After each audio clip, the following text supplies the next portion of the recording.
साठोद गांव में चल रही राम कथा सत्संग यात्रा अपने अंतिम पड़ाव पर है। बोटाद काठियावाड़ के प्रसिद्ध कथा वक्ता श्री शिव महाराज के प्रवचनों से गांव में भक्ति और शांति का माहौल बना हुआ है। 5 दिसंबर से शुरू हुई यह 7 दिवसीय कथा कल 13 दिसंबर शनिवार को पूर्णाहुति के साथ समाप्त होगी। रात 8 से 11 बजे तक कथा का क्रम जारी है और आज भी बड़ी संख्या में भक्त पहुंच रहे हैं। सभी प्रेमी गांवजनों से आह्वान, कल की पूर्णाहुति में अवश्य पधारें, राम कथा का लाभ लें और इस शुभ आयोजन को सफल बनाएं। स्थान भातीजी महाराज मंदिर, प्राथमिक स्कूल के पास, साठोद।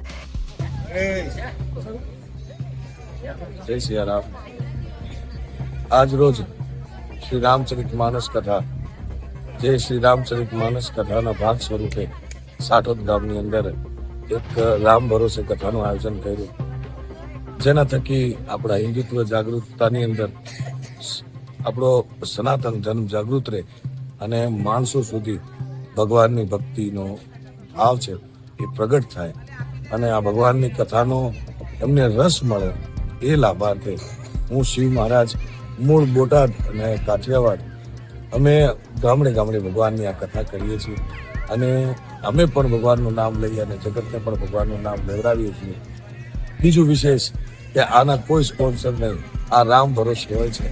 આપણે બધા, હું અને તમે, આખું જગત રામજીના ભરોસે છે।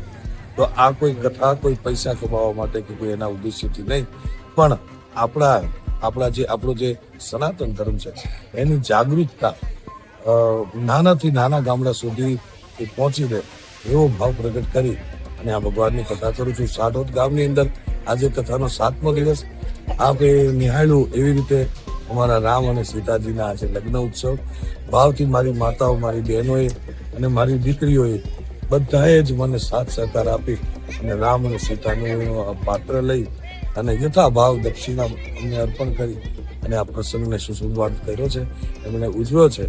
અને હું આભાર છું સાઠોદ ગામના દરેક વડીલોને, દરેક સંચાલકોને અને અમારા સરપંચ સાહેબને કે એ બધાએ મને આ કથા કરવા માટે મંજૂરી આપી। બધાને વિનંતી છે, હું ગામડે ગામડે કથા કરું, મને તમારો સાથ સહકાર અને સપોર્ટ જોઈએ।